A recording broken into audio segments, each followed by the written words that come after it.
Més de 300 equips han participat a la 10a edició del Duatló Ciutat del Prat, una prova que s'ha realitzat al Parc Nou i que també ha estat el 9è Campionat de Catalunya oficial per equips.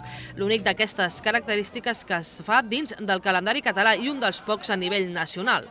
Organitzat com cada any per al Club Prat Triatló 1994, en aquesta edició hi ha hagut rècord de participació, amb gairebé 1.300 atletes que han participat en les dues modalitats, la Open i la Elite, que ha competit directament per al Campionat de Catalunya.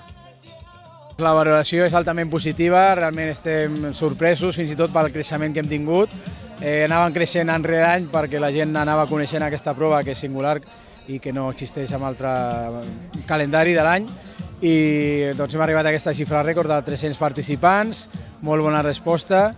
El recorregut ha constat de 5 quilòmetres de cursa dins del Parc Nou, 20 quilòmetres de ciclisme a l'exterior, a la Ronda del Sud i un tram de la carretera de la platja i 2 quilòmetres i mig més de cursa dins del parc. Una 10a edició del Duatló pretén que ha comptat amb diverses novetats. L'èxit rotund ha estat a la prova Open, que són pràcticament 200 equips. Dintre de la prova Open hi ha 3 categories, hi ha masculí i femení com a l'elit, però s'ha introduït la prova mixta, que és una prova també difícil de trobar en qualsevol altre tipus de cursa de duatló pràcticament a tota Espanya, i a més fem també la novetat de que deixem participar equips constituïts per membres de diferents clubs o fins i tot gent no federada, que a nivell nacional no hi ha aquesta opció.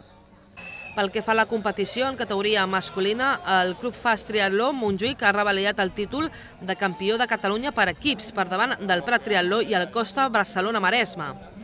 I en la femenina també han estat campiones de Catalunya el Fast Triatló per davant del Vic i el Rockets. L'equip femení Pota Blava ha acabat en la 5a posició.